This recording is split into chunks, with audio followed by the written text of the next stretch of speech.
शाम के 6 बज चुके हैं और प्रदेश की तमाम खबरों के साथ हम आपके समक्ष आ चुके हैं। कई लेटेस्ट अपडेट्स आज इस बुलेटिन में हम आपके साथ साझा करने वाले हैं। देखिए, विशेष तौर से बड़ी बात करेंगे उन मामलों को लेकर जिन्हें लेकर काफी ज्यादा इंतजार कर्मचारियों में बना हुआ है, फिर चाहे बात एरियर की हो, सीनियरिटी की हो, क्योंकि आज इन सभी केसेस पर डिस्कशन हुई है। राज्य सचिवालय में बड़ी बैठक बुलाई गई थी। 5 ऐसे बड़े केसेस जो कि कोर्ट में पहुंच चुके हैं। कोर्ट में लंबी लड़ाई वित्तीय देनदारियों को लेकर जो लड़ी जा रही है उस पर आज चर्चा हुई है। फिलहाल एरियर, सीनियरिटी या फिर कॉन्ट्रैक्ट की अवधि से जो पेंशन देने का मामला सामने आया है, उस पर क्या राय मशवरा आज हुआ है, सचिवालय में ये बैठक किस तरह की रही है, बिल्कुल अपडेट हम आप तक पहुंचाने वाले हैं। दूसरी बड़ी बात करेंगे, सीएम कार्यालय में कुछ एक बड़े बदलाव हुए हैं। कब और कब से, यानी कि ये एक तरह से लागू किए जाएंगे, बदलाव कब हुए थे, इस पर भी हम आपको अपडेट देने वाले हैं। बेरोजगार यूनियन आज सचिवालय के बाहर पहुंची थी। बड़ा प्रदर्शन इनकी ओर से किया गया है और तो और नौबत अब यहां तक पहुंच चुकी है कि इनकी ओर से नियुक्ति पत्र भी मांगे जा रहे हैं। आखिरकार यूनियन कौन सी थी, ये कौन सा वर्ग वहां पर आया था, और काफी ज्यादा निराश और बेरोजगार युवा नजर आ रहे हैं। हालात कुछ ऐसे हो गए हैं कि सचिवालय के बाहर लगातार इनकी ओर से प्रदर्शन जारी है और यहां अल्टीमेटम बेरोजगार यूनियन की ओर से यह दिया गया है कि जब तक इन्हें नियुक्ति पत्र नहीं दे दिए जाएंगे, ये सचिवालय के बाहर से नहीं हटने वाले हैं। कौन सी कैटेगरी बेरोजगार यूनियन में सामने आई है, ये भी जानकारी बिल्कुल बारीकी से हम आपके साथ साझा करने वाले हैं। लेकिन शुरुआत मौसम से करना चाहेंगे, क्योंकि हिमाचल प्रदेश के 3 जिलों में फ्लैश फ्लड को लेकर आसार जताए गए हैं। इसमें मंडी, कांगड़ा और चंबा है। यहां पर भारी बारिश होने वाली है। अगले 24 घंटे के लिए फ्लैश फ्लड के आसार जताए गए हैं, जिस वजह से मौसम विज्ञान केंद्र की ओर से सावधानी बरतने के लिए कहा गया है। दूसरी बात करना चाहेंगे कि कब तक मौसम खराब है, तो देखिए, अभी 27 जुलाई तक एहतियात बरतने के लिए कहा गया है। मौसम विज्ञान केंद्र की ओर से अच्छी बारिश कुछ एक क्षेत्रों में हो सकती है, लेकिन जिन जिलों में ये फ्लैश फ्लड को लेकर आसार जताए गए हैं वहां जरूर सावधानी बरतने के लिए मौसम विज्ञान केंद्र की ओर से कहा गया है। हिमाचल प्रदेश विश्वविद्यालय से जुड़ी अगली अपडेट है, ये बीए एलएलबी ऑनर्स को लेकर हम जानकारी देना चाहेंगे, क्योंकि यहाँ फाइनल मेरिट लिस्ट सामने आ गई है और 24 जुलाई तक अभ्यर्थियों को, जो छात्र हैं, उन्हें फीस जमा करवाने के लिए कह दिया गया है। यदि वो फीस जमा करवाने में लेट लतीफ़ी दिखाते हैं तो फिर अगले छात्र को उनकी सीट अलॉट कर दी जा सकती है। ये जानकारी देना चाहेंगे, क्योंकि देखिए, बीए एलएलबी ऑनर्स में अभी फिर से सीट बच गई थी जिसके लिए आवेदन मांगे गए थे। अब यहाँ भी मेरिट लिस्ट जारी हो गई है।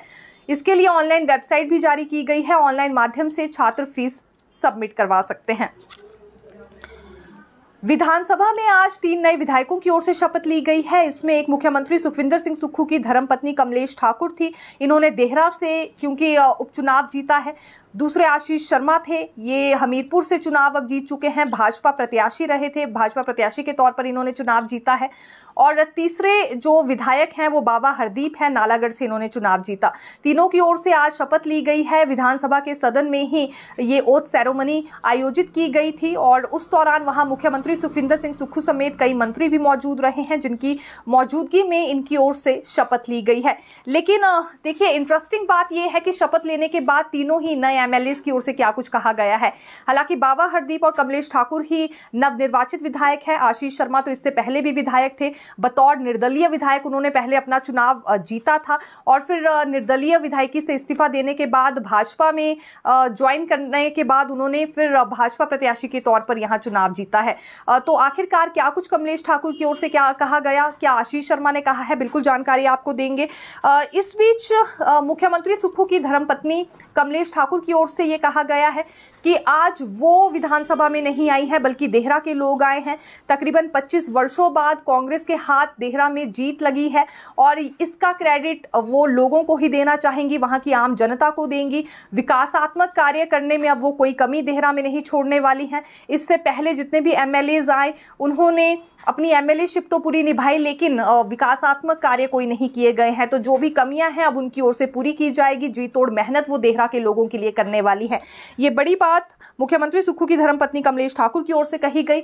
दूसरी बात बाबा हरदीप सिंह की करें तो ये भावुक हो गए थे। हालांकि सबसे ज्यादा समर्थक विधानसभा में हरदीप सिंह के ही पहुंचे थे, ढोल नगाड़ों के साथ आए हुए थे और हरदीप सिंह पहले ये स्टेटमेंट देते हुए नजर आए कि भाजपा को नालागढ़ के लोगों ने यहाँ कड़ा जवाब दिया है बार बार, क्योंकि भाजपा प्रदेश अध्यक्ष डॉक्टर राजीव बिंदल की ओर से ये बात कही जा रही थी कि जो हरदीप सिंह है ये तो बाहर के हैं, कैसे इन्होंने नालागढ़ से चुनाव लड़ लिया और कैसे फिर ये चुनाव जीत भी सकते हैं। खैर, कई तरह के सवाल उठाए जा रहे थे, लेकिन बाबा हरदीप सिंह का ये कहना है कि इसी बात का जवाब नालागढ़ के लोगों ने भाजपा को दे दिया है और वो इससे ज़्यादा कुछ नहीं कहना चाहते। आज पहली मर्तबा विधानसभा तक पहुंचे थे विधानसभा सदस्य बन के, तो ये भावुक भरा पल उनके लिए है और इस दौरान उनकी आंखों में आंसू भी नजर आए हैं अपने समर्थकों को देखते हुए।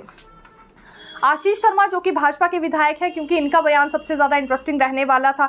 बार बार कांग्रेस नेताओं की ओर से ये सवाल उठाए गए हैं कि आखिरकार ये बतौर निर्दलीय भी जब काम कर सकते थे तो फिर भाजपा में इन्होंने अपनी भागीदारी क्यों दिखाई, भाजपा इन्होंने ज्वाइन क्यों की और उसके बाद भाजपा प्रत्याशी के तौर पर ही चुनाव क्यों लड़ा।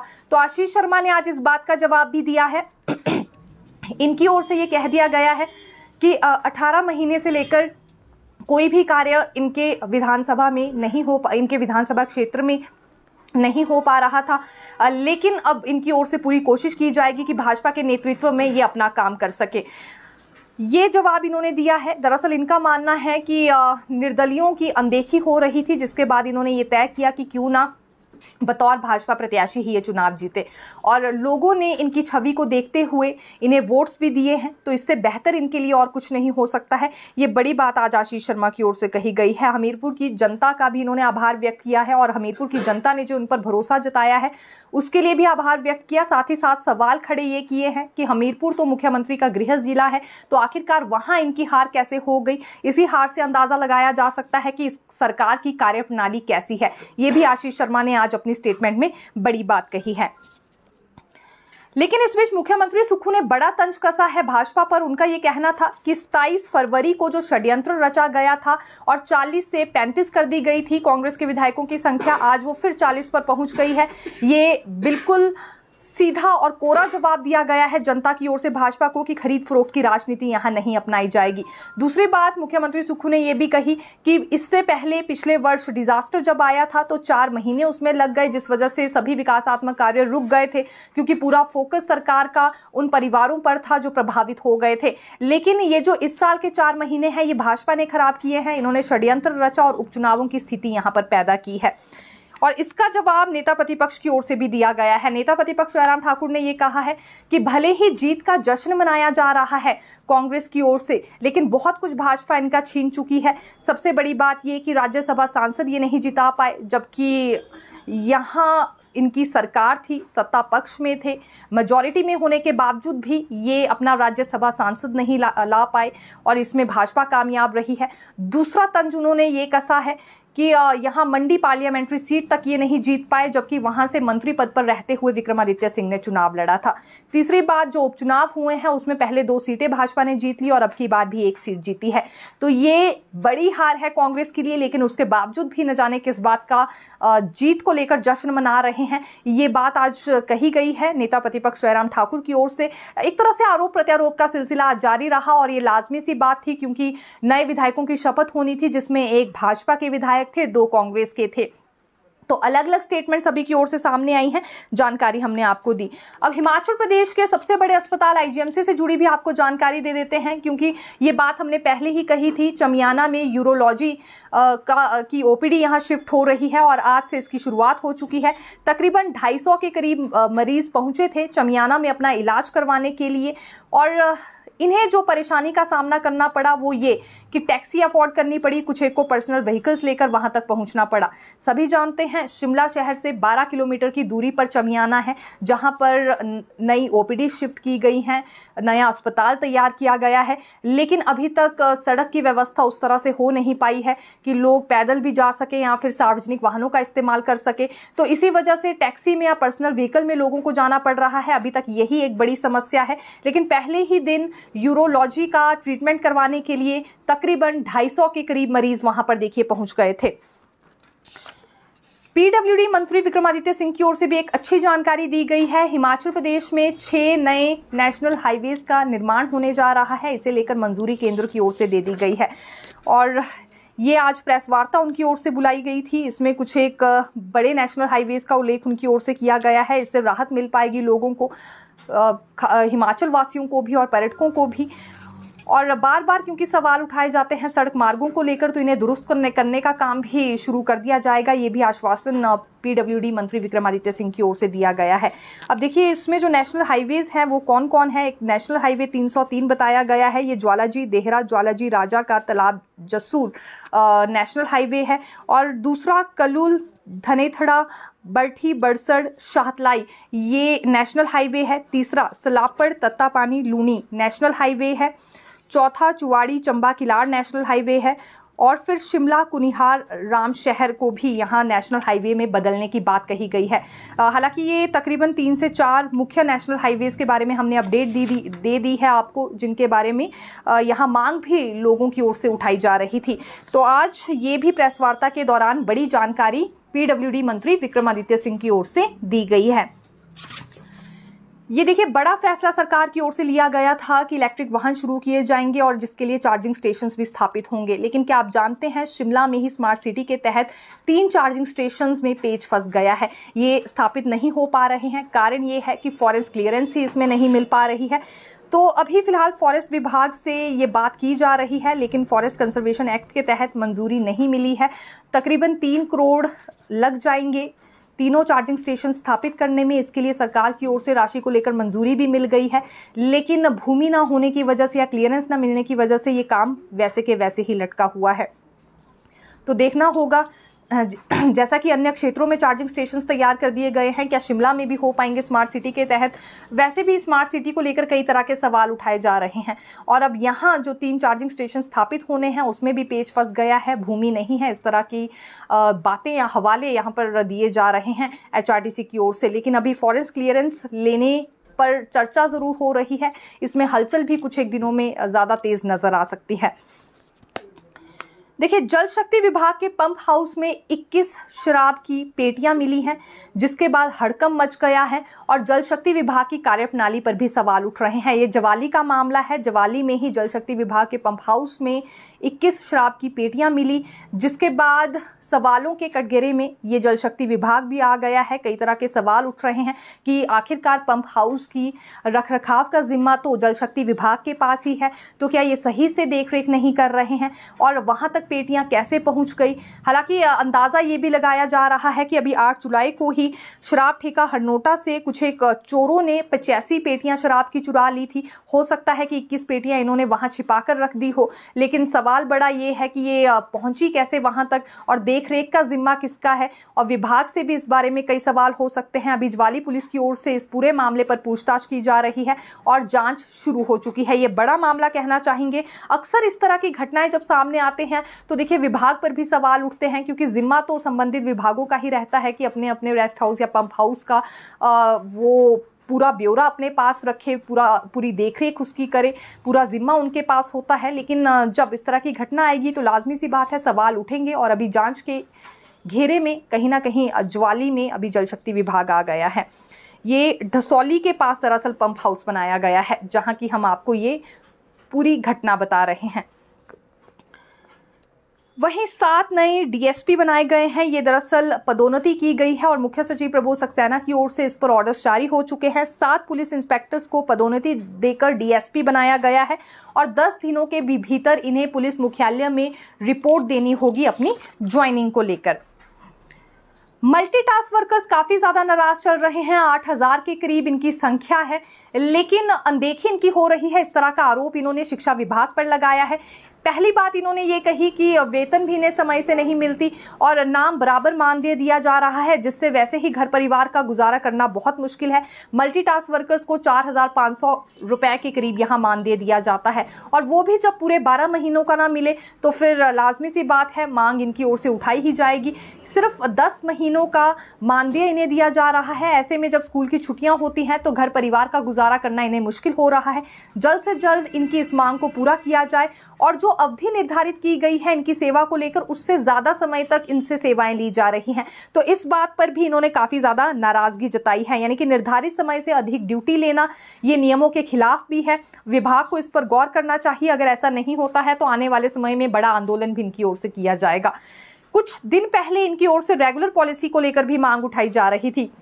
यूं तो कई वर्ग हैं जो रेगुलर पॉलिसी को लेकर मांग उठा रहे हैं, लेकिन अभी तक कोई हलचल हमें सचिवालय में इसे लेकर नजर नहीं आ रही है। और अब आने वाले दिनों में कुछ होता है या नहीं ये हम देखेंगे, क्योंकि सिर्फ वादा ये नहीं हुआ था कांग्रेस की ओर से सत्ता में काबिज होने से पहले कि महिलाओं को 1500 दिए जाएंगे या फिर बेरोजगारों को रोजगार दिया जाएगा, बल्कि जो कमजोर वर्ग हैं उनके लिए पॉलिसीज बनाई जाएंगी। वादा तो ये भी हुआ था, जगह जगह इस तरह के आश्वासन भी दिए गए थे, लेकिन अब जब इन आश्वासनों पर काम होता हुआ नजर नहीं आ रहा है तो कई तरह के सवाल विभिन्न वर्गों की ओर से यहां पर उठाए जा रहे हैं। एक और अपडेट देना चाहेंगे, महत्वपूर्ण अपडेट है, क्योंकि ये दरअसल जो वार्डर के पद भरे जाएंगे पुलिस जेल में, उससे जुड़ी जानकारी हम आपके लिए लेकर आए हैं। आदर्श केंद्रीय कारागार कंडा के एक प्रवक्ता की ओर से ही ये जानकारी दी गई है कि 17 जनवरी से 20 जनवरी 2024 तक पुलिस लाइन भराड़ी में पुरुष और महिला वार्डर के पदों पर उत्तीर्ण हुए अभ्यर्थियों की लिखित परीक्षा अब 28 जुलाई 2024 को होगी। इसके लिए 12 बजे इन्हें संजौली कॉलेज में पहुंचना होगा और 10 बजे का समय पहुंचने के लिए रखा गया है। उसके बाद क्योंकि ये लिखित परीक्षा शुरू हो जाएगी, प्रवेश पत्र डाउनलोड करने का जिम्मा इनका अपना होगा। छोटी सी अपडेट लेकिन महत्वपूर्ण अपडेट है उन लोगों के लिए जो कि पहले इस भर्ती में अपनी भागीदारी दिखा चुके हैं। अब इसमें लिखित परीक्षा होने जा रही है, तो युवाओं को बिल्कुल ऐसी अपडेट्स का इंतजार रहता है। देखिए, वाहनों के टैक्स पर एक बड़ा विवाद खड़ा हो गया है और यहाँ इस बात का विरोध किया जा रहा है पूर्व मंत्री गोविंद सिंह ठाकुर की ओर से भी। उनका ये कहना है कि कुल्लू में पर्यटन से जुड़ा कारोबार पूरी तरह से चौपट हो गया है और इसकी वजह सरकार है। दरअसल इनका कहना है कि जो कमर्शियल टैक्स लगाया जा रहा है वाहनों पर वो बिल्कुल भी ठीक नहीं है। विशेष तौर से ऑर्डिनरी बस के लिए जो शुल्क प्रतिदिन 3000 रखा गया है, साप्ताहिक 15000 है और मासिक 50,000 रुपये निर्धारित किए गए हैं। इससे पर्यटन कारोबार पर बहुत बुरा असर पड़ा है। जितने भी ऑपरेटर्स हैं दिल्ली, पंजाब, हरियाणा के, वो प्लान नहीं कर रहे हैं टूर हिमाचल के लिए। उन्हें लग रहा है कि शुल्क उन्हें इतना ज़्यादा देना पड़ रहा है, जबकि इन वाहन मालिकों की ओर से जब रजिस्ट्रेशन करवाई जाती है तो 90,000 के करीब जो राशि दी जाती है वो शुल्क के तौर पर ही जमा करवाई जाती है। तो ऐसे में ये जो टैक्स लिया जा रहा है, ये टैक्स को लेकर निर्णय गलत है, इसे वापस लिया जाना चाहिए, क्योंकि पूरे हिमाचल प्रदेश का कारोबार इससे ठप हो गया है। फिर चाहे बात टैक्सी ऑपरेटर्स की हो, बाकी वाहनों के मालिकों की, ऑपरेटर्स की हो, वो अब पंजाब, हरियाणा, चंडीगढ़ में एकजुट होकर ये रणनीति बनाने लगे हैं कि हिमाचल का रुख नहीं करेंगे, जिस वजह से यहाँ के कारोबारी जरूर पिस रहे हैं, यहाँ के कारोबार पर इसका असर हो रहा है। इस निर्णय को वापस लिया जाए और इसका विरोध भी पूर्व मंत्री गोविंद सिंह ठाकुर की ओर से किया गया है।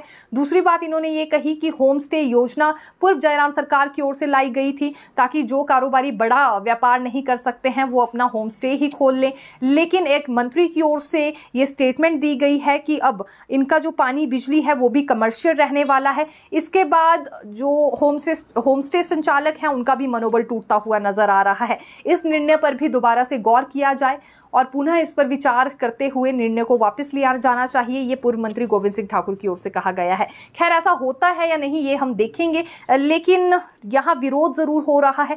सिर्फ भाजपाइयों की ओर से विरोध नहीं हो रहा है, बल्कि जो कारोबारी हैं वो भी टैक्स और ये जो कमर्शियल फैसले कुछ लिए गए हैं कि कमर्शियल बिल लिए जाएंगे या फिर बिजली पानी को लेकर भी कमर्शियल करने की बात हुई है, इसका विरोध जताते हुए कारोबारी जरूर नजर आ रहे हैं। इम्पैक्ट कैसा रहता है हिमाचल के टूरिज्म पर, ये हम देखेंगे।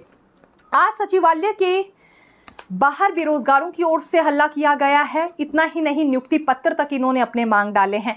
दरअसल ये बीएड बेरोजगार यूनियन है, इनका कहना है कि अब टीजीटी की जब नियुक्तियां हो गई तो जेबीटी में इतनी ज्यादा देरी क्यों की जा रही है। जेबीटी के लिए भी नियुक्ति लिस्ट जल्द से जल्द जारी की जाए विद पोस्टिंग स्टेशंस। अब ये और ज़्यादा इंतज़ार नहीं करने वाले हैं। कारण इनकी ओर से ये बताया जा रहा है कि इनकी उम्र अब 45 के भी पार हो चुकी है। या तो 3 से 4 साल की राहत इन्हें दी जाए उम्र में, एक मुश्त छूट देने की ये बात कर रहे हैं, और अगर ऐसा संभव नहीं है तो जल्द से जल्द इन्हें अब ज्वाइनिंग दे दी जाए, और ज़्यादा इंतज़ार नहीं करेंगे। सरकार की ओर से ये कहा जा रहा है कि जेबीटी बैच वाइज भर्ती में देरी इसलिए हो रही है क्योंकि अभी कुछ एक प्राइमरी स्कूल्स का डाटा नहीं आया है कि वहाँ पर एनरोलमेंट कितनी है। पहले एनरोलमेंट देखी जाएगी, मान लीजिए बहुत कम है या शून्य के बराबर है तो उन स्कूल्स को बंद किया जा रहा है या फिर मर्ज किया जा रहा है दूसरे स्कूल्स के साथ जहाँ संख्या 4 या 5 है। तो अभी ये ब्यौरा नहीं आया है, पहले ये लिस्ट फाइनल होगी और युक्तिकरण भी होगा शिक्षकों का, जहाँ उनकी ज़रूरत है वहीं भेजा जाएगा। जब तक ये सभी प्रक्रियाएं शिक्षकों को लेकर और एनरोलमेंट को लेकर पूरी नहीं हो जाती है तब तक इनकी बैच वाइज लिस्ट को लेकर नियुक्ति पत्र जारी नहीं हो सकते हैं। ये बात अभी सरकार की ओर से कही जा रही है, यानी कि नियुक्तियां इन्हें तब तक नहीं दी जाएंगी और इस बात का विरोध अब बीएड बेरोजगार यूनियन की ओर से जताया जा रहा है।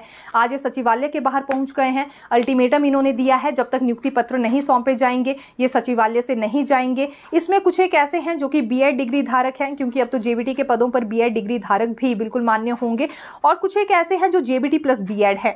तो ये बिल्कुल पहुंच गए हैं, एकत्रित हुए हैं और लगातार इनकी ओर से वहां पर प्रदर्शन भी किया गया और साथ ही साथ मांग उठाई गई है कि जब तक नियुक्ति पत्र नहीं दिए जाएंगे ये वापस नहीं हटने वाले हैं।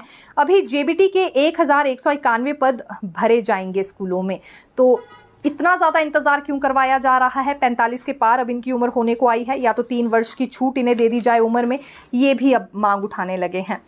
अब देखिए आज की सबसे अहम खबर पर आना चाहेंगे। सचिवालय में बैठक बुलाई गई थी, ये वित्त प्रधान सचिव की ओर से बैठक बुलाई गई थी।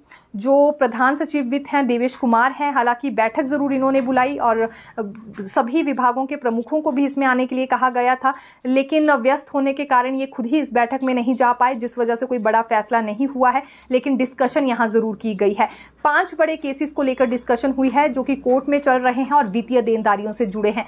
पहला मामला कहना चाहेंगे शीला देवी का, ये कॉन्ट्रैक्ट की अवधि से पेंशन मांग रही है, इसी बात को लेकर लड़ाई लड़ रही है कोर्ट में। दूसरा ताज मोहम्मद वाला मामला है, नियुक्ति की तिथि से वरिष्ठता का लाभ मांग रहे हैं। सुरेंद्र कुमार राणा के मामले पर भी चर्चा हुई है, ये एरियर को लेकर लाभ मांग रहे हैं और बालो देवी जैसे केस भी यहाँ पर डिस्कस हुए हैं। दरअसल इसमें जो विभागों के प्रमुख अधिकारी पहुंचे थे उन्हें आदेश ये जारी किए गए हैं कि पहले तो वो लिस्ट तैयार करें कि आखिरकार कितनी वित्तीय देनदारियां अभी रह रही हैं कर्मचारियों की, और दूसरी लिस्ट ये तैयार करें कि कितने केसेस हर विभाग से कोर्ट में पहुंचे हैं, किस वजह से पहुंचे हैं, और जो उसमें फैसला आया है क्या उसे लेकर चुनौती सरकार दे सकती है कोर्ट में। अब जैसे कि देखिए ये जो कॉन्ट्रैक्ट की अवधि को काउंट करने के लिए कहा गया है पेंशन के लिए कोर्ट की ओर से, क्या इसमें सरकार की ओर से उल्टी चुनौती दी जा सकती है कोर्ट में? अब इस पर राय मशवरा करना होगा अधिकारियों को और कानूनी राय भी जाननी होगी। इसके लिए रिपोर्ट तैयार करने के लिए कह दिया गया है, कुछ ही दिनों में रिपोर्ट तैयार कर फिर ये सचिवालय में सौंपनी होगी। ऐसे कितने केसेस हैं, किस वजह से ये केसेस कोर्ट तक पहुंचे हैं, कितनी वित्तीय देनदारियां हैं और क्या कोर्ट से आए हुए फैसलों पर चुनौती दी जा सकती है सरकार की ओर से, ये चर्चा हुई है। अभी तक देखिए सरकार यही बोलकर बार बार बच रही है कि आर्थिक स्थिति ठीक नहीं है हिमाचल प्रदेश की, कमज़ोर आर्थिक स्थिति से हिमाचल प्रदेश गुजर रहा है, इसलिए ये वित्तीय देनदारियां नहीं पूरी कर पा रहे हैं। लेकिन ऐसा बोलकर कब तक बचेंगे, क्योंकि हाल ही में एक मामला सामने आया था जहां कोर्ट ने इस तर्क को बिल्कुल गलत ठहरा दिया था और ये भी कहा था कि सरकार ये बोलकर नहीं बच सकती है कि उनकी वित्तीय स्थिति ठीक नहीं है, जो जिसका अधिकार है उसे मिलकर रहेगा। तो अब इस पर रणनीति एक तरह से सरकार ने बनानी शुरू कर दी है। विभिन्न विभागों के अधिकारियों को आज बुलाया गया था सचिवालय में, इन कुछ एक मैटर्स को लेकर देखिए डिस्कशन हो गई है। आने वाले समय में सरकार कोर्ट में दोबारा से चुनौती देती है या फिर ये वित्तीय देनदारियां पूरी कर देती है, अब ये देखना काफ़ी ज़्यादा रोचक रहने वाला है। कर्मचारी पल पल की निगाह यहाँ पर लगाए हुए हैं कि आखिरकार कब तक उनकी देनदारियां पूरी होंगी, और दूसरी ओर सरकार देखिए एक ये रास्ता निकालने पर आ गई है कि क्या दोबारा से उन फैसलों को लेकर चुनौती दी जा सकती है जो कोर्ट की ओर से ऑर्डर्स दिए गए हों। मुख्यमंत्री कार्यालय में सीटिंग अरेंजमेंट को लेकर कुछ एक बदलाव हुए हैं। दरअसल अफसरों का जो सीटिंग अरेंजमेंट है उसे बदला गया है। अब कौन से रूम में ये मिलने वाले हैं आपको बता देते हैं। जो रितेश कपरेट हैं ये 308 रूम नंबर में अब मिलेंगे और जिनका पर्सनल स्टाफ है वो 306 और 307 में बैठने वाला है। इसी तरह से विवेक भाटिया ये रूम नंबर 121 में बैठेंगे और इनका पर्सनल स्टाफ 120 में होगा। राजेंद्र सिंह तोमर ये 301 रूम में बैठेंगे और पर्सनल स्टाफ 303 में होगा। इसी तरह से किरण शर्मा ये 211 रूम नंबर में अब बैठने वाली हैं और अंकुश कुमार ये 337 रूम नंबर में बैठने वाले हैं। ये भी आज कुछ नए बदलाव हुए हैं मुख्यमंत्री कार्यालय में सीटिंग अरेंजमेंट को लेकर, ये जानकारी सामने आई थी। अफसरों की सीटिंग अरेंजमेंट को लेकर